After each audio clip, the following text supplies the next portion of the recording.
Hermanos, el día de hoy vamos a continuar con los temas que venimos hablando del mes. El mes tiene un tema que es una de las afirmaciones del pacto. Ustedes deberán recordar que la iglesia del pacto, a diferencia de otras iglesias, se declara como una iglesia no confesional. ¿Qué es esto? Que al no ser confesional, no tiene confesiones de fe como doctrinas básicas, sino que como doctrinas básicas tiene afirmaciones.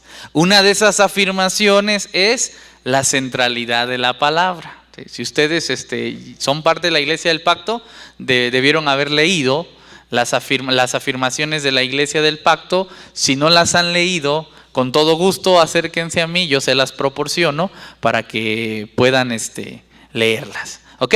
Entonces, el tema del mes es acerca de las afirmaciones del pacto, particularmente en de la centralidad de la palabra. Como este es el año de la identidad de la iglesia, entonces estamos buscando o recordando quiénes somos. Esa es la intención por la cual hoy tenemos la centralidad de la palabra como el mes. Ahora, a lo largo del mes vamos a hablar de la centralidad de la palabra, pero ya hablamos, por ejemplo, el domingo pasado, de que el texto bíblico no es la única fuente de conocimiento acerca de Dios, sino que además hay otras, gracias bro, hay otras fuentes de conocimiento acerca de Dios. ¿Ya me escuchan bien por allá? ¿Hasta allá atrás, Charlie? ¿Me escuchas al 100? ¿Todo en orden? Excelente. Bueno, entonces ya hablamos la semana pasada de que el texto bíblico no es la única fuente de conocimiento acerca de Dios y dimos toda una introducción al respecto. ¿Y qué sigue en el mes? Bueno, en el mes lo que sigue es tratar cada una de esas fuentes de conocimiento para entender que Dios nos está hablando de muchas maneras. Hoy vamos a hablar de una de las fuentes de conocimiento acerca de Dios, que es la Biblia, y hoy tengo muchas cosas que decirles acerca de la Biblia. Pero antes de comenzar, les voy a dar una pequeña estrofa que escribí para acá. Le llamamos palabra a todo aquello que ha sido dicho por Dios. Repito, le llamamos palabra a todo aquello que ha sido dicho por Dios. También a todo lo que Dios nos sigue diciendo. Porque ni modo que pensemos que Dios ya habló una vez y para siempre y que Dios nunca más va a volver a hablar. No. Dios es un Dios vivo que sigue hablando y que nos sigue diciendo cosas, y entonces palabra de Dios le llamamos a todo aquello que ha sido dicho por Dios, también a todo lo que Dios nos sigue diciendo. A todo eso, a todo el conjunto de cosas le decimos palabra de Dios. Ahora bien, ¿qué es el texto bíblico? El texto bíblico, pongámosle atención a esta parte bien importante. El texto bíblico es revelación especial, hecha tradición, puesta por escrito. Ahorita les voy a explicar de qué se trata, pero los que estuvieron hoy en la clase de discipulado ya tienen una idea más clara a lo que me refiero, porque es justamente lo que estamos viendo. Entonces repito, ¿qué es el texto bíblico? El texto bíblico es revelación especial, hecha tradición, puesta por escrito. Ahora les voy a comentar un poco de esto, pero antes de poder comentar ya más específicamente de esto, yo les voy a pedir a todos ustedes, como cada domingo, que hagamos una oración y que ahí en sus lugares ustedes le pidan a Dios que el Espíritu Santo sea quien hable a sus corazones y que el Espíritu Santo le diga a cada uno de nosotros lo que cada uno de nosotros tiene que escuchar el día de hoy, o Dios quiere que escuchemos el día de hoy. Y recordemos que en la iglesia del pacto no todos pretendemos pensar igual, sino que cada uno puede llegar a sus propias conclusiones según lo que el Espíritu tenga a cada uno que decirle. ¿Ok, hermanos? Entonces vamos a hacer una oración ahí en sus lugares para pedir la dirección de Dios. Oremos. Papá, te damos muchas gracias por este día. Gracias, Señor, porque nos has dado mucho, Señor. Gracias porque nos cuidas, nos proteges, nos amas. Gracias porque hoy nos permites estar acá, Señor, para adorarte, para escucharte. Yo te pido, Señor, que tu espíritu sea más fuerte que nuestro espíritu. Que tu palabra sea más fuerte que nuestra palabra. que tu intención sea más fuerte que nuestra intención.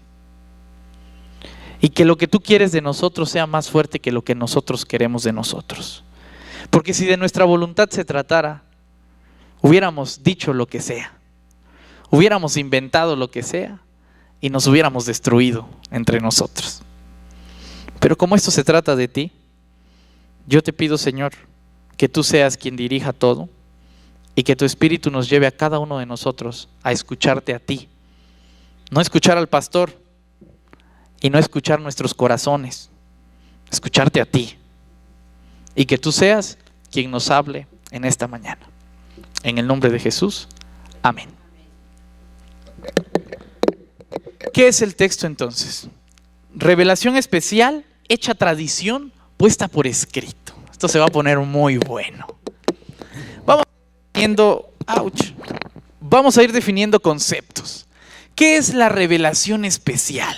Para empezar, ¿a qué le llamamos revelación especial? Revelación especial le llamamos a todo aquello que Dios hace de manera personal con alguna persona.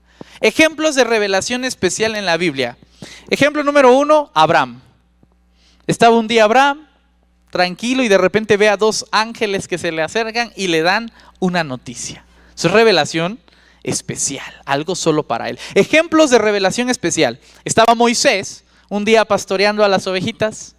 Una de las ovejitas rebeldes se le sale del redil, se va a algún lugar en el desierto, por ahí, a esconderse, y de repente una zarza, y Dios le habla a través de eso.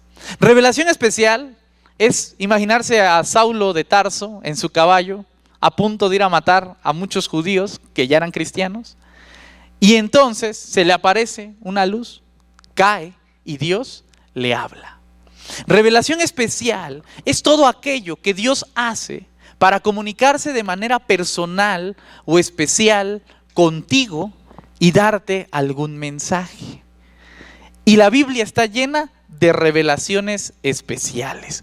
Gedeón, por ejemplo, tuvo que pedirle a Dios que le pusieran un paño mojado y un piso seco, y al revés también, como parte de una revelación especial. ¿Alguien de ustedes se acuerda de alguna otra revelación especial que haya habido en el texto bíblico? ¿Quién? María, muy bien, María. ¿Quién más? Moisés, bueno, ya hablamos de Moisés. ¿Alguien más? ¿José el soñador? ¿O José el esposo de María?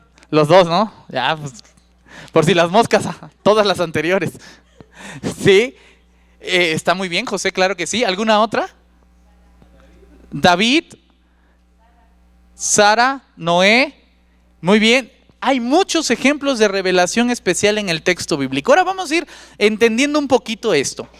Pasa una revelación especial, chequen bien lo que les voy a decir, y esta no se pone de inmediato por escrito. No. Lo que realmente pasa es que Abraham recibe una revelación especial y Abraham se lo cuenta a Isaac. Isaac se lo cuenta a Jacob. Jacob se lo cuenta a sus 12 hijos. Los 12 hijos tienen hijos que se los cuentan a su vez a sus hijos. Uno de todos esos hijos es Moisés, quien conoce la tradición oral de una revelación especial. Entonces, ¿qué pasa con una revelación especial? Una revelación especial se vuelve tradición primero. Y esta tradición, al paso de los años, se pone por escrito. Eso es lo que sucede. Ahora, ¿cuál es la diferencia entre la Biblia y cualquier otra tradición oral? Porque nosotros no somos muy buenos para las tradiciones orales. De hecho, nosotros, en lugar de hacer tradición oral, jugamos al teléfono descompuesto, ¿no? Y entonces nosotros decimos algo y la otra persona entiende algo totalmente diferente, y cuando llegamos a una conclusión terminamos en payasos, cuando empezamos con coches y uno no sabe cómo llegamos a una conclusión tan diferente. Sin embargo, la diferencia entre el texto bíblico y cualquier otra tradición oral que nosotros podamos ejercer es una, y es muy importante, y es que el Espíritu de Dios estuvo en cada momento para mantener la palabra lo más sana posible, sin que hubieran muchas interrupciones, sin que hubieran diferencias, sino que todos dijéramos lo mismo para que por fin llegara un momento en donde esto se pusiera por escrito y entonces ya no se pudiera cambiar. Dios cuidó de todo eso. Nada más como un dato curioso, mucha gente normalmente no conocedora llega y dice: uy, seguro la Biblia ya está bien manoseada, ¿no? Uy, seguro la Biblia ya tiene varios cambios. Seguro la Biblia ya tiene, ya le han quitado y aumentado cosas, ¿no? Mucha gente dice eso. Pero como dato curioso, nada más para que ustedes se lo lleven en el bolsillo como un dato curioso y puedan presumirle allá a sus contrincantes. Se descubrieron los rollos del Mar Muerto en Qumran y hasta antes de descubrirse los rollos del Mar Muerto, nosotros teníamos rollos de muy poca antigüedad. Los rollos más antiguos que teníamos eran de alrededor del siglo XI o del siglo XII. Eran los rollos más antiguos que teníamos. Y entonces mucha gente decía: han pasado 1000 años, y tú quieres argumentarme con un rollo del siglo X, del siglo XI, del siglo XII, ese rollo es muy nuevo. Seguramente los rollos anteriores, los manuscritos anteriores decían cosas diferentes y las alteraron. Eso decía la gente. Cuando se descubren los rollos en Mar Muerto en Qumran, tenemos rollos del siglo II, o sea, 800 años más antiguos que los que teníamos en ese tiempo. Y adivinen qué, no encontraron diferencias. Se mantuvieron iguales. En 1000 años el texto no cambió, se mantuvo igual. Y hoy tú puedes leer la Biblia, Reina Valera, y dice lo mismo que la Nueva Versión Internacional, y dice lo mismo que la Dios habla hoy, y dice lo mismo que las versiones del lenguaje actual. ¿Saben por qué? Porque Dios ha estado cuidando que su palabra permanezca bien. Y hay prueba y argumento histórico, arqueológico, de lo que hoy te estoy diciendo es cierto. Que el texto bíblico a lo largo del tiempo no ha cambiado. Se ha mantenido bien, se ha mantenido igual. Entonces, eso es el texto bíblico. Ya como iglesia tendremos una clase para los que quieran conocer un poquito más, que se llamará Historia del Canon Bíblico. ¿Sí? Ahí en el Cardex que tenemos aparece para que sepan de manera específica cómo se construyó. Pero hoy era muy importante para mí decirles que antes de que existiera un texto bíblico, existió tradición, y antes de la tradición existió revelación personal. Por lo tanto, alguien que cree en la Biblia, repito, no puede negar la revelación personal, porque estaría negando la Biblia misma. Alguien que cree en la Biblia no puede negar la tradición, porque estaría negando la Biblia misma. La Biblia es tradición y la Biblia es revelación personal también, solo que está puesta por escrito para nuestros tiempos. ¿Vamos bien hasta acá, hermanos? Segundo punto importantísimo, y aquí es donde me gustaría entrar en el dilema y en el debate de todas las cosas. Si bien el texto bíblico no es la única fuente de conocimiento de Dios, sí es la que regula todas las demás fuentes de conocimiento de Dios. Repito, si bien la Biblia no es la única fuente de conocimiento de Dios, sí es la que regula todas las demás fuentes de conocimiento de Dios. De modo que si alguien llegara el día de hoy y nos dijera: Dios se me ha revelado y me ha dicho, ¿han escuchado eso o no? Dios me ha dicho que Jesús no es hijo de Dios. ¿Cómo yo puedo saber si realmente a esa persona se le reveló a alguien o no? ¿Cómo yo puedo saber si lo que esa persona me está diciendo es verdadero o es falso? ¿Qué tal y me está engañando?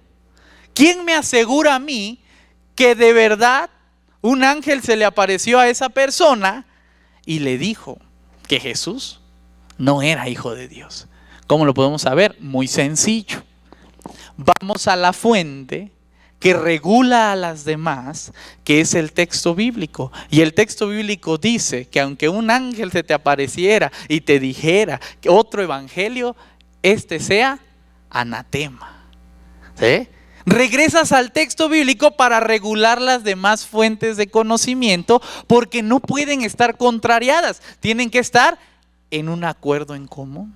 Pero por ejemplo, supongamos que llega una persona y dice: hermanos, Dios me reveló, Dios me dijo, de alguna manera misteriosa, mística, yo no sé cómo se le apareció algo, y Dios me dijo que tenemos que ayudar al hambriento, ¿no?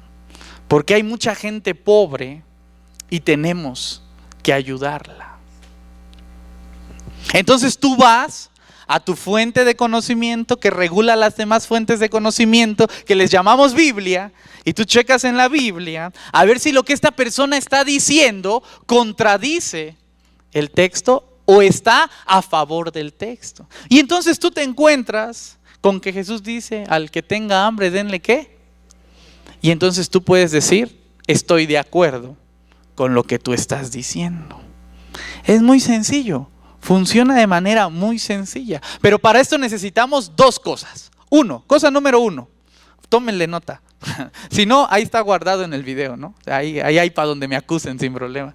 Cosa número uno, usted tiene que saber que la Biblia no es la única fuente de conocimiento acerca de Dios, que hay otras fuentes de conocimiento que también son válidas para conocer acerca de Dios. Ese es el primer punto.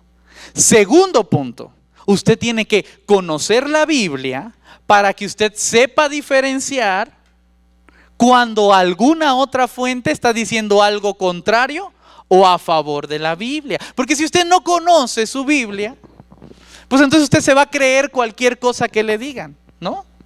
Si usted no conoce su Biblia, también puede pasar lo contrario, que no crea nada de lo que le digan. Y las dos son igual de peligrosas. No creer nada de lo que me dicen es peligroso, como creer todo lo que me dicen es peligroso. Entonces hay que conocer el texto bíblico.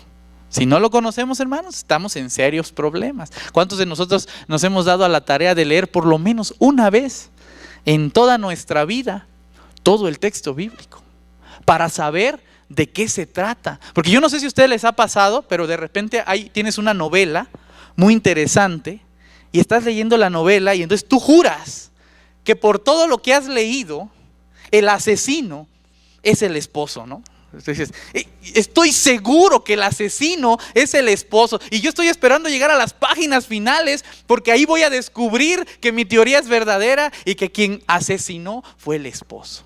Entonces tú vas 80% leído, ¿no? Dejas el libro y tú te quedas con la idea de que el asesino era el esposo, ¿no? Y no, de repente alguien llega y te dice: oye, ¿leíste el final del libro? Estuvo buenísimo. Oye, sí, seguramente el asesino fue el esposo. No, se suicidó. Te perdiste el final, te quedaste con una idea equivocada de las cosas porque no terminaste de leerlo. Y eso pasa con la Biblia todo el tiempo, hermanos. Un montón de gente ha leído pedacitos de la Biblia, se lo saben de memoria, ¿no? Pero no saben de qué se trata el libro. No saben cómo terminó la historia. No saben cuál fue el drama de la historia. No saben cómo empezó la historia. Y entonces todo el mundo va por la vida diciendo: el asesino fue el esposo. No, el asesino fue el hijo. No, se cayó en un hoyo, se tropezó y se murió. No, tomó pastillas y se suicidó, se ahorcó. Todo el mundo tiene su versión, porque nadie se da la tarea de terminar de leer el libro. Y entonces cuando alguien llega y dice, como el pastor Merari, ¿no? Llega el pastor Merari y dice: hermanos, ¿qué creen? Que el asesino no fue el esposo, se suicidó. Ustedes dicen: no, ¿cómo va a ser posible? Si yo vengo leyendo toda mi vida, de Génesis hasta Juan, que fue el esposo. ¿Cómo me viene a decir este sujeto algo diferente si la Biblia dice que fue el esposo? Pero es que acá hay un grave problema. No la han leído toda. No conocen el final de la historia. No conocen la trama general. Y entonces, de cierto os digo, diría Jesús, ¿no?, que todo lo que la Biblia dice tiene que contextualizarse al tema general de la Biblia. No son temas separaditos, es un todo y todo se tiene que contextualizar al todo. Por eso, hermanos, dos cosas bien importantes. Cosa número 1, saber que la Biblia no es la única fuente de conocimiento acerca de Dios. Cosa número 2, conocer la Biblia. Si usted de verdad quiere apelar a la centralidad de la palabra, como dice nuestro tema del mes, ese es del día, pero el que está en su boletín es del mes, entonces usted tiene que saber que hay otras fuentes de conocimiento acerca de Dios y tiene que saber y conocer, más que nada, su Biblia. ¿Estamos de acuerdo, hermanos? ¿Sí? Cuando ya conozcamos la Biblia, entonces vamos a poder hablar mejor. Pero insisto, no por pedacitos. Si ustedes aceptan un consejo de este humilde pastor, entonces yo les rogaría que leyeran todo el texto. Todo. Absolutamente todo, para que tuvieran una idea general. Después de eso hay que estudiar el texto. Eso es más difícil. Si usted no sabe cómo estudiar el texto, pero tiene ganas de estudiar el texto, aprovecho para hacer un comercial. Lo esperamos en las células de estudio, en donde, adivinen qué hacemos, estudiamos el texto. ¿Sale? Para que ahí tengan todas las opciones posibles. Vamos a seguir a la siguiente pregunta. Esta pregunta también me gusta mucho, que es de la Biblia, y es: ¿cuál es el fin del texto bíblico? Porque esto es muy importante, hermanos. Yo hasta el día de hoy, a menos que ustedes digan lo contrario, no he conocido a ser humano alguno que utilice una receta de cocina para hacer una teoría científica.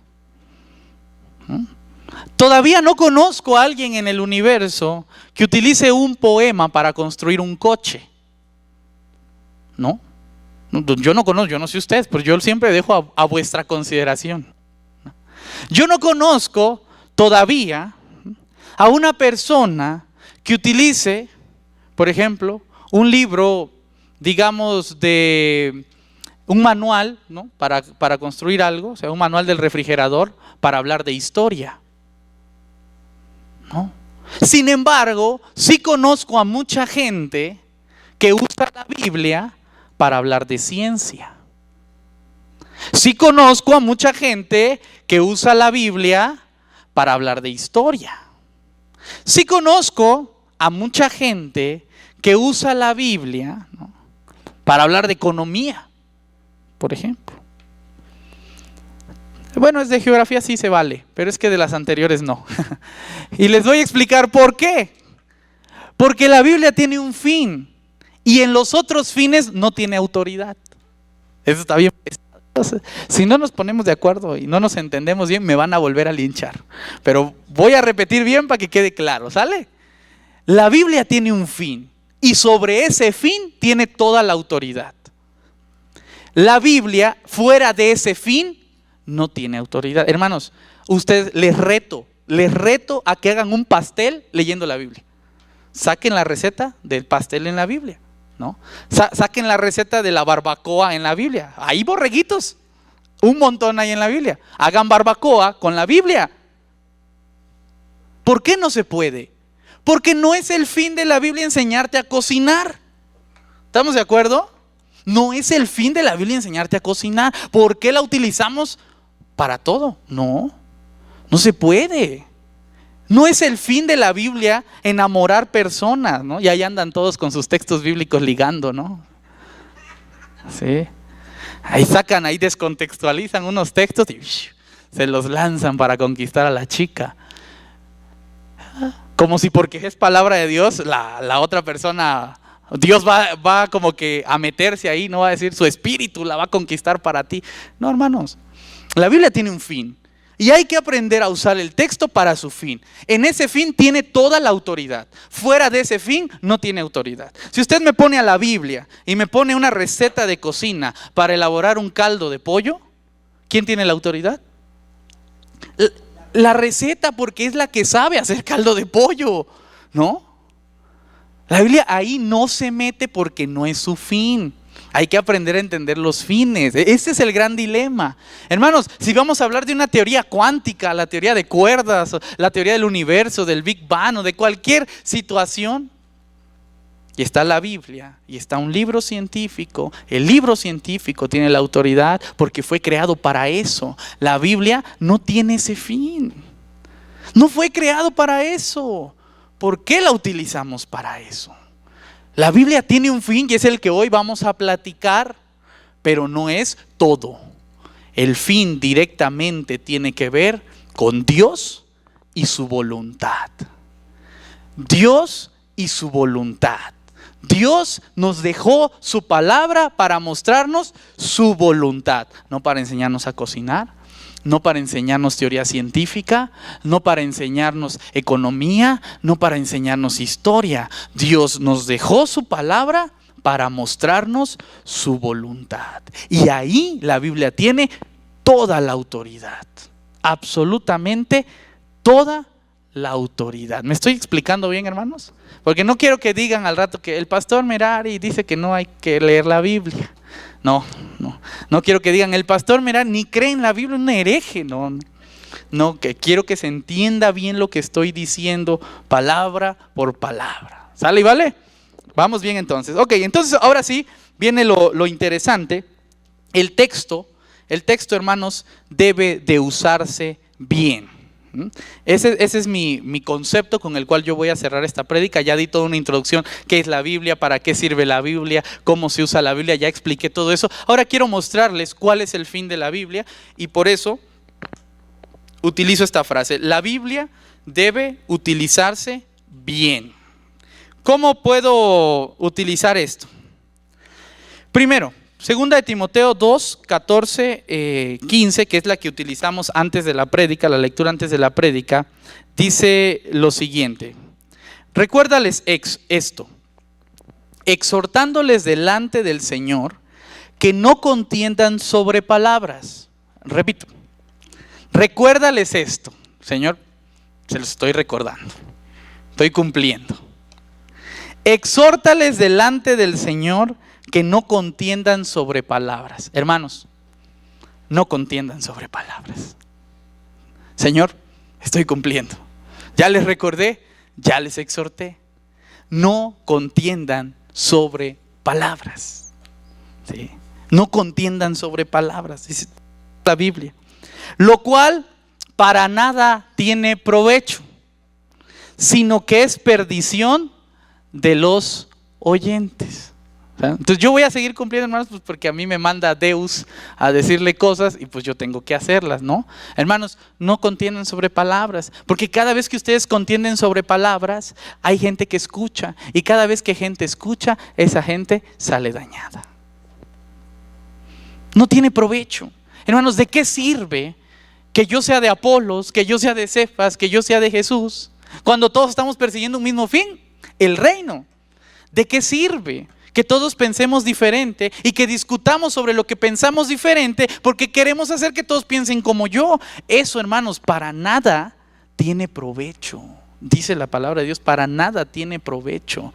¿Qué hay que hacer entonces, hermanos? Usted que interpreta de la Biblia esto, muy bien, hágalo, échele ganas. Usted que interpreta de la Biblia esto, muy bien, hágalo, échele ganas. Pero todos tenemos un fin, todos tenemos a dónde llegar, ¿no? Todos tenemos un punto en común. Y en lugar de eso, Timoteo veía que la iglesia discutía para ver quién tenía la verdad. Y entonces Pablo le dice a Timoteo: recuérdales esto, que no peleen sobre palabras, porque esto para nada tiene provecho, porque cada vez que pelean con palabras hay gente que escucha y ellos quedan dañados. ¿Vamos a hacerle caso a Pablo, hermanos, o no? ¿Sí? Para ver si estamos juntos. Pues si no, yo como sea ya cumplí, ¿no? Yo la de Poncio Pilato, yo me lavo las manos, le digo a Dios, yo ya les dije, papá, ahí te quedan ellos, ¿no? Pero si todos estamos de acuerdo, eso está muy bien. No hay que discutir sobre palabras, hay que permitir que cada persona tenga su pensamiento. En su pensamiento hay que permitir la diversidad porque somos diferentes. Qué bueno que somos diferentes, pero todos vamos a un punto en común. ¿Estamos de acuerdo? Voy a continuar leyendo. Procura con diligencia presentarte a Dios aprobado como obrero que no tiene de qué avergonzarse, sino que usa bien la palabra de verdad. Ese está buenísimo. Dice, procura presentarte como un obrero, vamos a cambiar la palabra obrero, como un servidor que no tiene de qué avergonzarse, sino que usa bien la palabra de Dios. ¿Qué es esto? Eso está muy interesante también, hermanos, porque lo que Pablo le está diciendo a Timoteo es lo siguiente, es procura ser congruente. Resumimos todo este gran rollo de Pablo en una sola palabra. Procura ser congruente. Si vas a decir, ámense los unos a los otros, ¿qué hay que hacer? Amarnos los unos a los otros. Si vas a decir, perdónense los unos a los otros, ¿qué vas a hacer? Perdonarse los unos a los otros. Si vas a decir, ayúdense los unos a los otros, ¿qué vas a hacer? Ayudarse los unos a los otros. ¿De qué se trata en primer lugar? Usar bien la Biblia. O sea, usar bien la Biblia en primer lugar es ser congruente. La persona que sepa toda la Biblia, pero que no sea congruente con eso, no la está usando bien. No la está usando bien. Pero yo sé toda la exégesis, yo sé toda la hermenéutica, yo me sé todos los idiomas bíblicos, hebreo, griego, arameo, caldeo, sumerio, todos los idiomas me los sé. Pero no haces como dice el texto. ¿Y entonces de qué sirve? Dice, eso no es usar la palabra bien. Usarla bien es saber algunas cosas y ser congruente con ellas, ¿no? Ese es lo interesante. Entonces, hermanos, el siguiente punto de esto, de la Biblia, para usar la Biblia bien, la primera cosa que hay que hacer es ser congruentes. ¿Sí? Vamos a hacer un ejercicio aquí entre todos. 10 cosas que diga la Biblia que debemos de hacer. Cuidado quien hable porque va a ser congruente. 10 cosas que diga la Biblia que tenemos que hacer. ¿Quién dice yo? ¿Quién es el primer valiente? A ver aquí. Ama a tu prójimo como a ti mismo, para que seas congruente. La misma, también ámelo, hermano. Todos ámenlos, ¿no? Va para todos. Ama a Dios sobre todas estas cosas. Perdónalos, Rosalía. Hay que perdonar a nuestro prójimo. Todos tenemos que perdonarlos. ¿Quién más? ¿Quién dice yo? ¿Quién es el valiente? No tengas miedo. ¿Hay alguna situación? No tengas miedo. Dios está contigo. Todos ustedes no tengan miedo. Dios está con ustedes. Ayuda al prójimo. Muy bien, Prisca. Ayúdalo. En todo lo que puedas hacer, ayúdalo. ¿Y todos nosotros qué tenemos que hacer? Ayudarlos. Esfuérzate y sé valiente. Muy bien, Chelito. ¿Tenemos que esforzarnos y ser valientes o no? Si eso dice la Biblia, hay que ser ¿qué? Congruentes. Si alguien de ustedes no se está esforzando y no está siendo valiente, no está usando bien la Biblia. ¿Qué pasó, amigo? Las obras que hagamos, hacerlas con fe, porque obras sin fe es muerta, ok. Hay que tener fe y lo que hagamos hay que hacerlo con fe. Todo lo que hagas, Eric, hazlo con fe. Todo lo que hagamos, lo hagamos con fe. Todo lo podemos en Cristo que nos fortalece, incluso ser congruentes. ¿Cómo la ven? Aquí hay que interpretarle. Todo lo podemos en Cristo que nos fortalece, incluso ser congruentes. ¿Estamos bien? Y entonces, si nosotros queremos utilizar bien el texto bíblico, lo primero que tenemos que aprender a hacer, hermanos, es ser congruentes con lo que el texto dice. Porque lo que hacemos es discutir palabras, ¿no? En palabrería, y la gente allá afuera nos ve y eso de nada tiene provecho. Ellos quedan lastimados, nosotros quedamos en mal, somos incongruentes y no usamos bien la Biblia. ¿Sí? Si alguien quiere usar bien la Biblia, que sea congruente primero. ¿Estamos de acuerdo o no estamos de acuerdo? ¿Vamos bien entonces? ¿Qué es ser bíblico entonces, hermanos? Ser bíblico es ser congruente. A mí de nada me sirve que me citen textos si no los viven. ¿Yo para qué quiero que me llenen de textos bíblicos? Eso no es ser bíblico. Ser bíblico es ser congruente. Eso es lo que necesitamos vivir. Eso es lo que necesitamos hacer. ¿Vamos bien hasta acá, hermanos?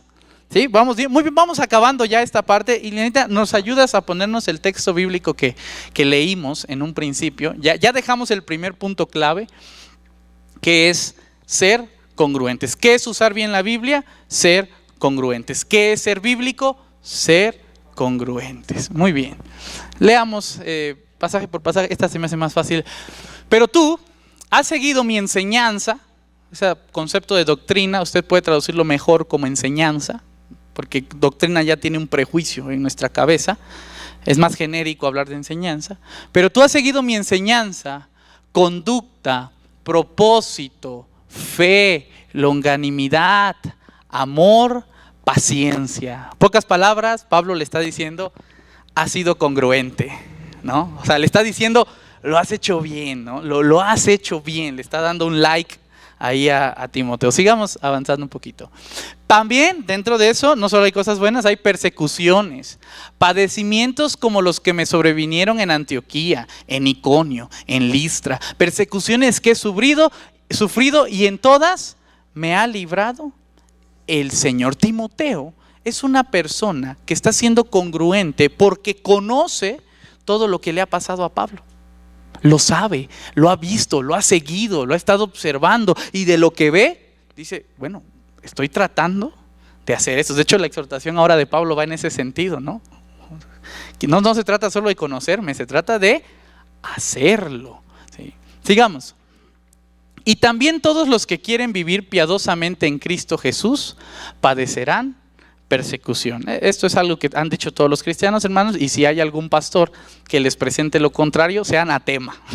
Hermanos, el cristianismo no es algo fácil, es algo muy complicado porque es contracultural. El cristianismo va en contra de toda la cultura perversa que pretende dañarnos, que pretende excesos en las diversidades de las cosas, por ejemplo, exceso de libertad, exceso de consumo, exceso de contaminación, y el cristianismo es contracultural a eso, por eso es muy difícil ser cristiano, ¿sale? Entonces esa parte siempre va a ser complicada, la ha sido históricamente. Siguiente texto.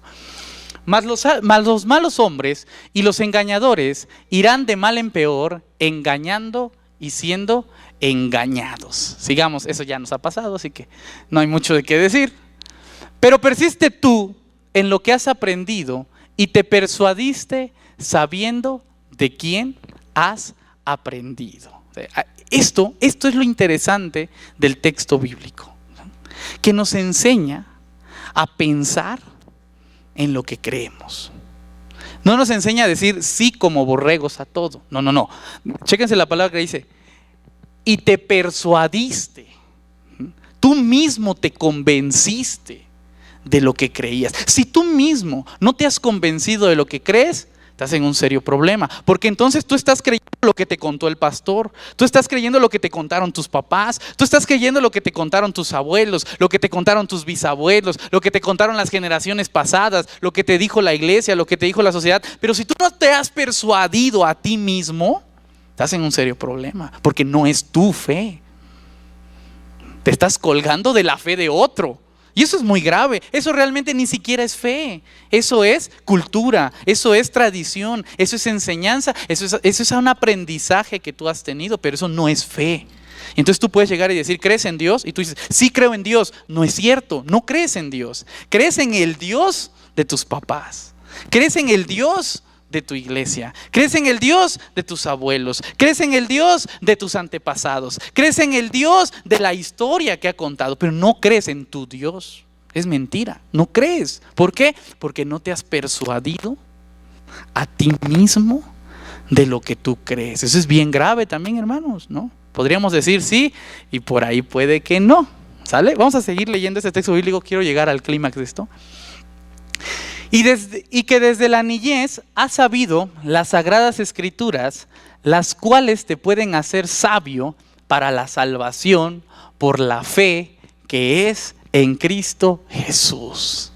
Pablo está halagando a Timoteo y le está diciendo algo bien importante. Desde niño sabes las sagradas escrituras, pero aquí la palabra que se utiliza es bien importante porque no dice conoces, no dice has escuchado. No dices, de repente leíste, no. Dice, las sabes. Hermanos, ¿ustedes se saben las tablas de multiplicar? ¿Creen ustedes que se les olvidarían? Qué triste. 2 por 5. Sí se las saben, las traen acá. Y las van a saber el resto de su vida, a menos que pase algo, Dios no quiera. Pero ahí las traen metidas. ¿Por qué? Porque desde niños los molieron para que se las aprendieran. Se las metieron casi a la fuerza, pero aquí las traen. No se les van a olvidar, eso lo saben. ¿Sí? La Biblia no la saben, la conocen, la han escuchado. No la saben. Si ustedes van a la tiendita, chéquense eso. Ustedes van a la tiendita y ustedes le dicen, ¿cuánto cuesta el chicle? 2 pesos, ya subió. Y ustedes dicen, deme 5 chicles. ¿Cuánto va a ser? Ustedes lo saben, porque se saben las tablas. Ustedes saben que 2 por 5 es 10. Y que si el de la tiendita me está cobrando 15, me está agandallando. Y si el de la tiendita me está cobrando 8, yo me lo puedo agandallar a él, ¿no? O sea, lo sabemos. Hay cosas que uno sabe y que usa en su vida cotidiana. La Biblia no. Perdónenme, pero la Biblia no. Porque si ustedes supieran que hay que perdonar a su prójimo, cada vez que tuvieran un problema, ¿qué harían? Pero no lo saben. Lo conocen, lo han escuchado, lo han oído, pero no lo saben. Porque no lo perdonan. El día que perdonen a su prójimo, ese día pueden llegar y decirme, pastor, yo ya me sé la Biblia. Mientras, no me choreen. No se trata de eso. Porque la Biblia es ser congruente. Y Timoteo sabía las Sagradas Escrituras. Y no se imaginen a Timoteo como el que abría la Biblia y se sabía todos los versículos. No, hermanos. Eso no ayuda mucho. Imagínense a Timoteo como el muchacho, el joven, el niño que hacía lo que sabía que era correcto. Eso es saber las Sagradas Escrituras desde la niñez. ¿Vamos bien hasta acá? La persona que sepa la Biblia entonces es sabia para la salvación, que es por la fe. ¿Qué quiero decir con esto? La persona que sepa la Biblia entonces es una persona que va a tener una buena relación con Dios, que va a tener una buena relación entre los seres humanos y los seres humanos, y que va a tener una buena relación entre los seres humanos y todas las demás cosas. Si usted no puede tener una buena relación con Dios, usted tiene un serio problema porque no sabe la Biblia, no la vive. Si usted no puede tener una buena relación entre personas y personas, usted no sabe la Biblia. Aunque me la cite de memoria, no se la sabe porque no la vive. Si usted no puede tener una buena relación con el medio ambiente y con todo el mundo que Dios ha creado, usted no sabe la Biblia. Conclusión, usted no es salvo. Porque se trata de vivirlo, ¿sí? No de conocer teóricamente de las cosas. Cuando cambiemos nuestro cristianismo a un cristianismo práctico, en lugar de un cristianismo teórico, hermanos, ese día va a haber cristianos. Mientras hay religiosos. Y eso es muy grave. ¿Vamos bien? Sigamos leyendo, ya casi terminamos. Aquí está la buena. Esta es la que ustedes conocen. Pero para que nosotros llegáramos a este texto, el cual me citan a cada rato, ustedes tendrían que haber conocido todo lo que les dije antes. Si no, no vale. Este texto no vale sin todo lo que dijimos antes. ¿Qué dice este texto? Toda la Escritura es inspirada por Dios y es útil para enseñar, para redarguir, para corregir y para instruir en justicia. Hermanos, si usted quiere enseñar, redarguir, corregir e instruir en justicia, viva lo que dice el texto. Porque si me va a agarrar a bibliazos, usted no está siendo bíblico, usted está siendo religioso. Y ese es el nombre más genérico para decirle algo que Jesús llamaba hipócrita. Nada más que como yo soy bueno, como yo soy respetuoso, ¿sí? Yo hablo en otro idioma, ¿no? Entonces yo digo, usted está siendo religioso, mi querido y amado hermano.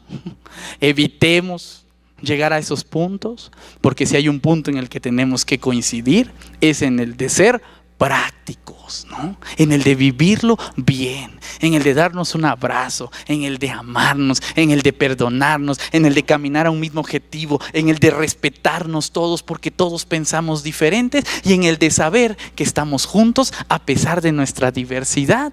Y el que logre hacer eso, hermanos, esa persona es bíblica. ¿Qué les parece? ¿Vamos bien o no vamos bien? Por lo tanto, hermanos, a partir de nuestra práctica bíblica vamos a enseñar, vamos a redarguir, vamos a corregir y vamos a instruir en justicia. Lo vamos a hacer. Sí que lo vamos a hacer, siempre y cuando entendamos que ser bíblico es vivirlo y no solamente conocerlo. ¿Sale, hermanos? Órale pues, que Dios les bendiga mucho y por ahí nos vemos en la práctica.